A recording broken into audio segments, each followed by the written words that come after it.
Hello everyone, welcome to my channel. ఈరోజు మన ఛానల్లో రైస్లోకైనా చపాతీలోకైనా పర్ఫెక్ట్గా సరిపోయే మటన్ కర్రీ రెసిపీని చూద్దాం. దీనికోసం ముందుగా పొయ్యి పైన గిన్నె పెట్టుకొని ఆయిల్ వేసుకొని ఆయిల్ హీట్ అయ్యాక అందులో జీలకర్ర వేసాను. జీలకర్ర కొద్దిగా వేగిన తర్వాత పచ్చిమిర్చి కూడా వేసాను.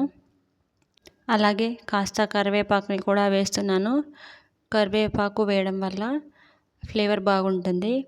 అలాగే కాస్త వేగిన తర్వాత ముందుగా కట్ చేసి పెట్టుకున్న ఆనియన్స్ని కూడా వేసి ఒకసారి మిక్స్ చేసుకొని ఇంకా వేయించుకోవాలి. ఈ ఆనియన్స్ అనేవి గోల్డెన్ బ్రౌన్ కలర్ వచ్చేంత వరకు వేయించుకోవాలి. ఈ విధంగా వేగిన తర్వాత ముందుగానే కడిగి పెట్టుకున్న మటన్ని వేసి బాగా మిక్స్ చేసుకోవాలి. ఒకసారి మటన్ని ముందుగానే కడిగేసి స్ట్రైనర్లో వేసి పెట్టాను. సో అందులో ఎక్స్ట్రాగా ఉన్న వాటర్ అంతా కారిపోయి నీసు వాసన అనేది ఉండకుండా ఉంటుంది.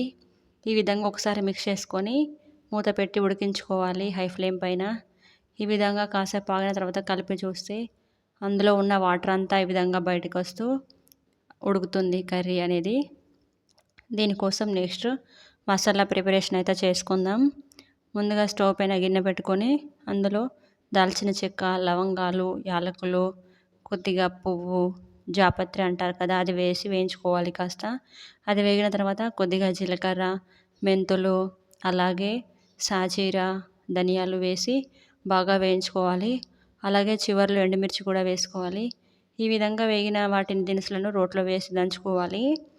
కాస్త దంగిన తర్వాత గుప్పెడు ఎల్లిపాయలను కూడా వేసి ఈ విధంగా కచ్చాపచ్చాగా మసాలాను అయితే ప్రిపేర్ చేసుకోవాలి.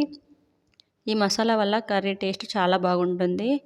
సో ఈ విధంగా చేసుకొని పక్కన పెట్టుకునే సరికి కర్రీ అనేది ఈ విధంగా ఉడుకుతుంది. సో ఇందులో నెక్స్ట్ మీ రుచికి సరిపడా సాల్ట్ని అయితే యాడ్ చేసుకోవాలి.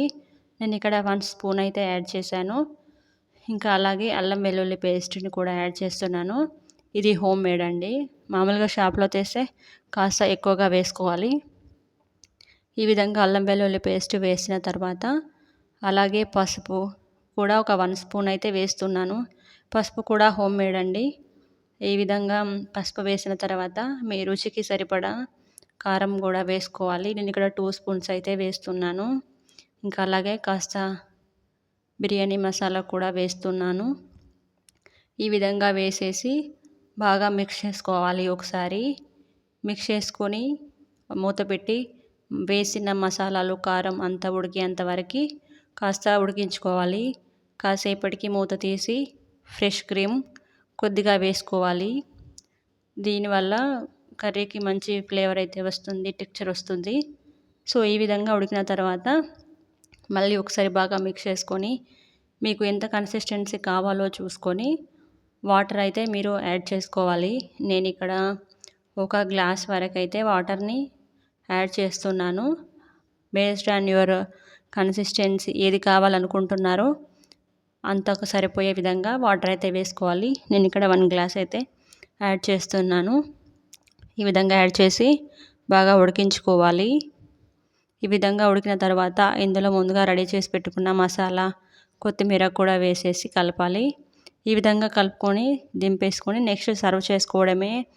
ఈ కర్రీ చపాతీలోకైనా రైస్లోకైనా చాలా బాగా ఉంటుంది, టేస్టీగా ఉంటుంది. ఇందులో వాడిన మసాలా వల్ల టేస్ట్ బాగుంటుంది. ఈ వీడియో కనుక మీకు నచ్చినట్లయితే ఒక లైక్ చేయండి. Please subscribe my channel. Thanks for watching.